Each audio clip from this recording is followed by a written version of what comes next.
나는 여러 차례 풍우나 알렉시스 조르바의 삶과 행적에 대해 쓰고 싶었다. 내가 아주 많이 사랑했던 부지런한 노인에 대해서 말이다.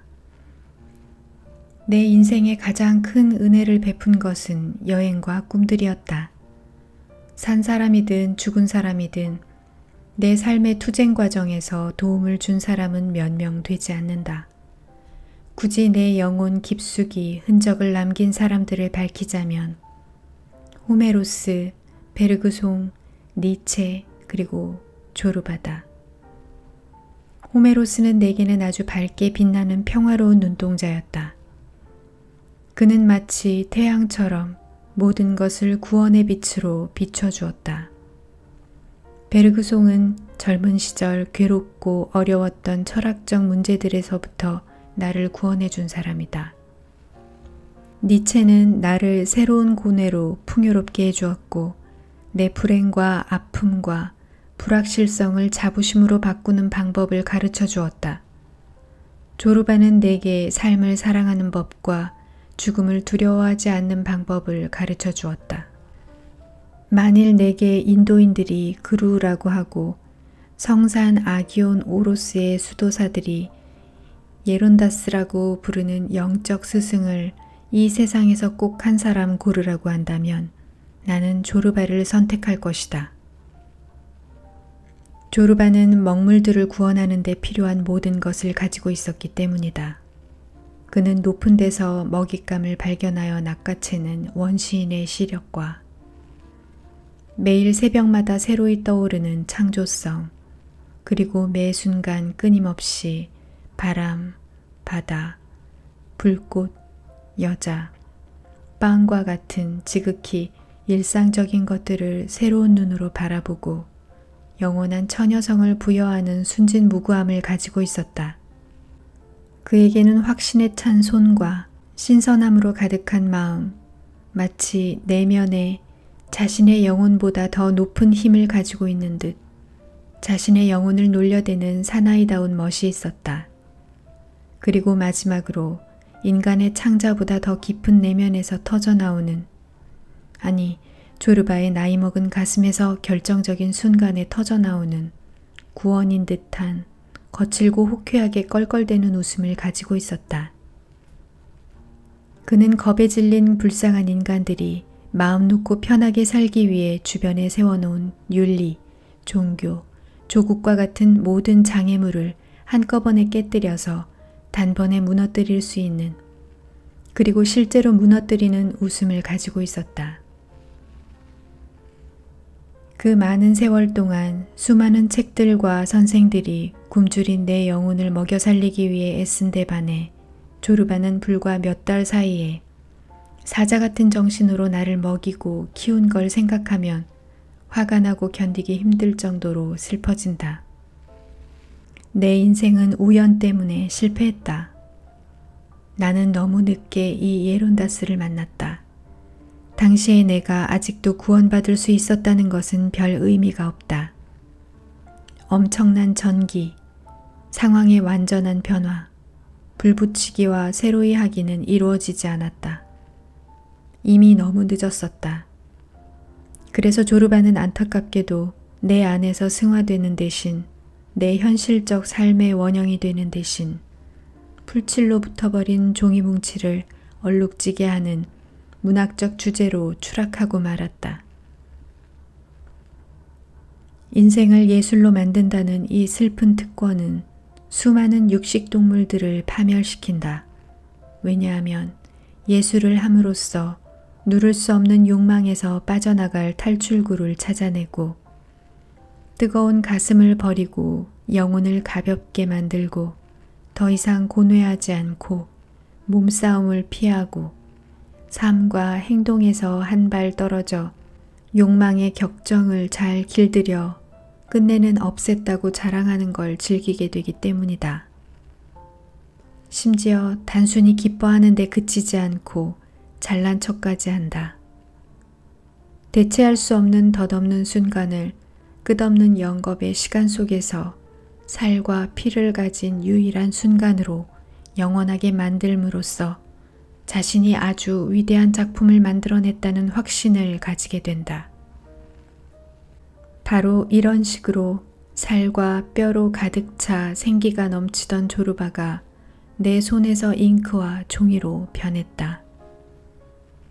나는 바라지 않았지만, 아니 오히려 그 반대를 바랐지만, 오래전부터 내 안에서 조르바 이야기는 분명해지고 있었다. 나의 내면에서 나만의 비밀들이 작품이 되기 시작했다. 처음에는 마치 내 몸에 다른 사람의 피가 들어온 듯 내 몸의 기관들이 그 피를 길들이고 동화시키고 끝내 없애기 위해 싸우는 듯한 들뜬 쾌락과 불쾌함이 뒤섞인 음악적 동요였다. 그리고 그 축을 중심으로 낱말들이 모여들더니 마치 태아의 영양분을 공급하듯 그 축을 둘러싸기 시작했다.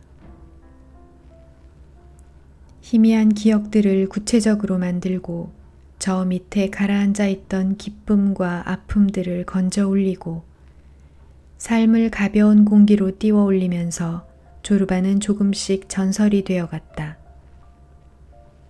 나는 조르바의 전설에 어떤 형태를 주어야 할지 아직 알지 못했다. 아라비안 나이트와 같은 로맨스와 노래와 환상으로 가득한 이야기로 써야 할지, 아니면 우리가 갈탄광을 찾는 척하면서 땅을 파며 지냈던 크레타 섬의 바닷가에서 조르바가 내게 했던 대화들을 끄집어내어 무미건조하게 이야기해야 할지 알지 못했다. 갈탄광을 찾는다는 실용적인 목표는 단지 세상 사람들의 눈을 속이기 위한 것임을 우리 둘 모두 잘 알고 있었다.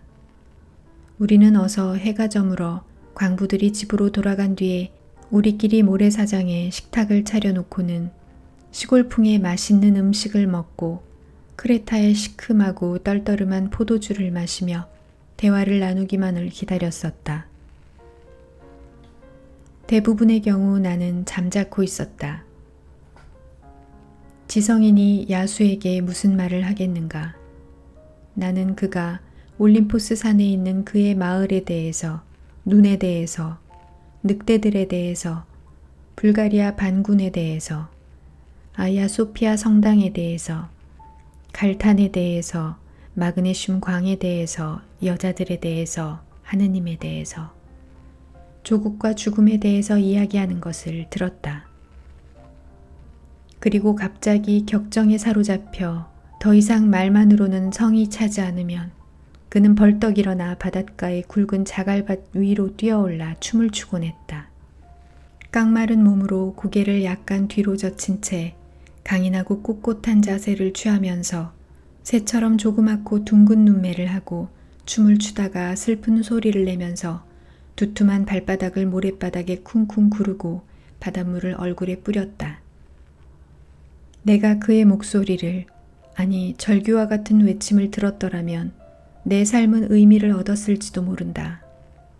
그리고 지금 대마를 피운 사람처럼 빠져들어 종이와 잉크로 쓰고 있는 바로 그것들을 나의 삶으로, 피와 살과 뼈로 살았을 것이다. 나는 감히 용기를 내지 못했다. 나는 한밤중에 욕정의 으르렁 소리를 내며 춤을 추면서 나에게 도덕과 관습이라는 탈을 벗어던지고 먼 여행을 함께하자고 울부짖는 조르바를 바라보았다. 하지만 나는 벌벌 떨면서 움쩍달싹도 하지 못했다. 나는 많은 순간 최고의 미친 짓을, 삶의 본질을 행하라고 소리치는 내 영혼을 꼭 붙잡고 그렇게 하지 못한 내 삶이 부끄러웠다.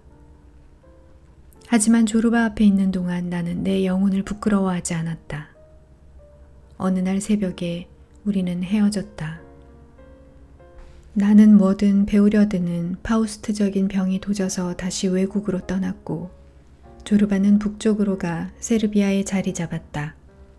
그의 말에 따르면 스코피아 근처의 산에서 마그네슘 노다지 광맥을 발견해 그곳의 몇몇 부자들을 구슬려 연장을 사고 광부들을 고용해서 다시 땅 밑으로 갱도를 파기 시작했다. 바위를 폭파하고 길을 열고 물을 끌어오고 집을 짓는 등 그야말로 노익장을 과시하면서 인생을 즐길 줄 아는 아름다운 과부 리우바와 결혼해 아이 하나를 만들었다. 어느 날 나는 베를린에서 조르바가 보낸 전보를 받았다. 무지무지 아름다운 초록빛 돌을 발견했음. 빨리 올 것, 조르바. 당시 독일은 굶주림에 시달리고 있었다. 하찮은 물건을 사기 위해서 몇백만 마르크화를 자루로 짊어지고 가야 할 정도로 화폐가 평가절하됐다. 식당에 가서 식사를 하고 나면 큼직한 돈보따리를 식탁 위에 올려놓고 계산해야 했다. 그리고 급기야는 우표 한 장을 사기 위해 10억 단위의 돈을 치러야 했다. 굶주림, 추위, 기울 대로 기운 옷, 구멍 뚫린 구두, 독일인들의 붉은 얼굴이 노래졌다. 눈보라가 치고 사람들이 낙엽처럼 길거리에서 쓰러졌다. 젖먹이 아이들에게 속임수로 고무조각을 씹게 하여 울지 않게 했다. 이 고통에서 벗어나려고 아기 엄마들이 아기와 함께 강으로 뛰어드는 것을 막기 위해 경찰들이 강의 다리 위를 순찰했다.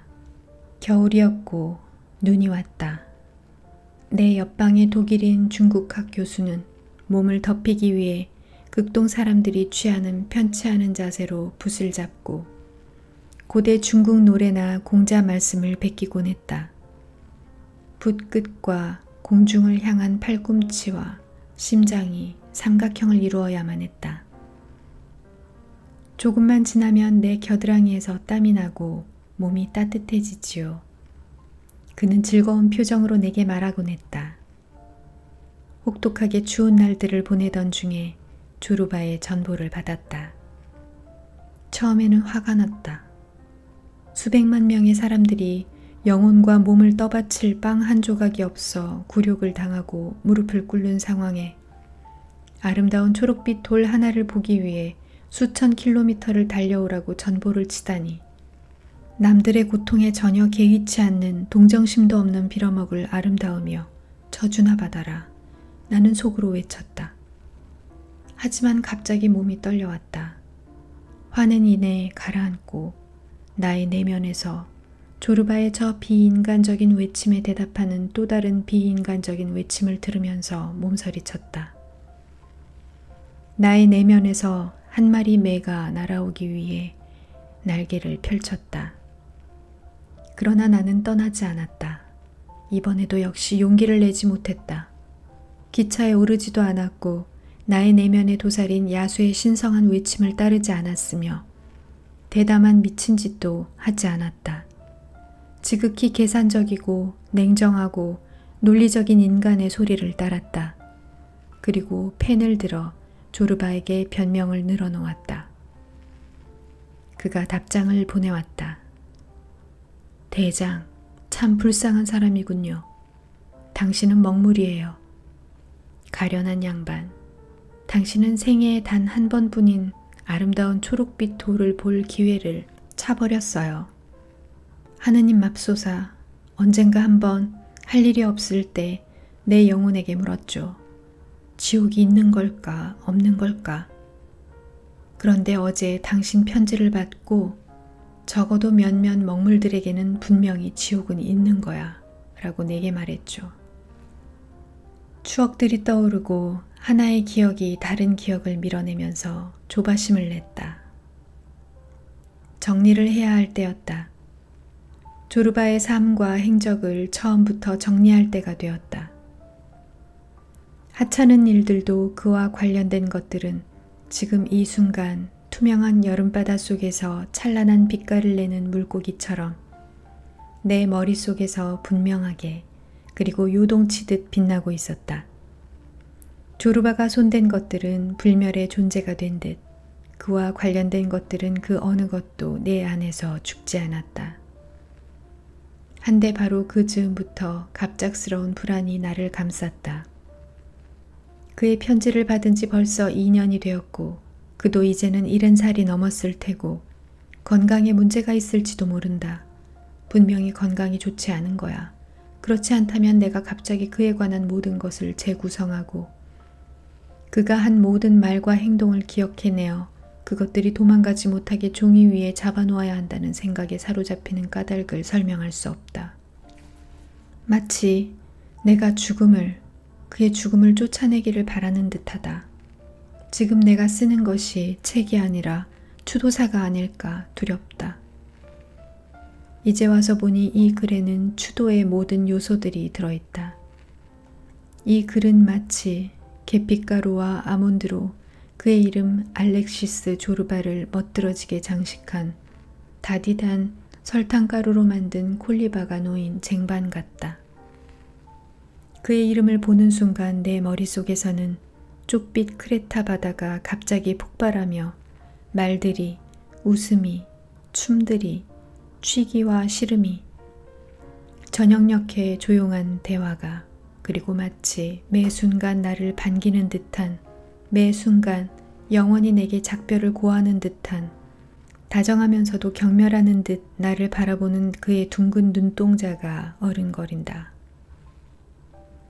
그리고 박쥐처럼 줄에 매달려 있는 망자를 위한 장식 접시를 볼 때처럼, 또 우리들 마음속 동굴에 있는 기억들을 바라볼 때처럼 꼭 그렇게 내 의지와는 상관없이 조르바의 그림자 뒤로 전혀 예기치 않은 또 다른 그림자가 조르바와 함께 리디아 바다와 면한 크레타의 바닷가 모래사장에서 만났던 분을 덕지덕지 바르고 수없는 남자와 입맞춤을 한 타락한 여인의 아주 사랑스러운 또 다른 그림자가 첫 순간부터 얽힌다.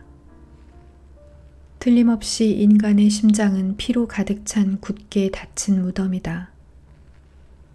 이것이 한번 열리면 위안받지 못하는 모든 목마른 그림자들이 우리들 심장의 피를 마시고 다시 생명을 얻기 위해 주변 대기가 어둡게 될 정도로 까맣게 몰려든다.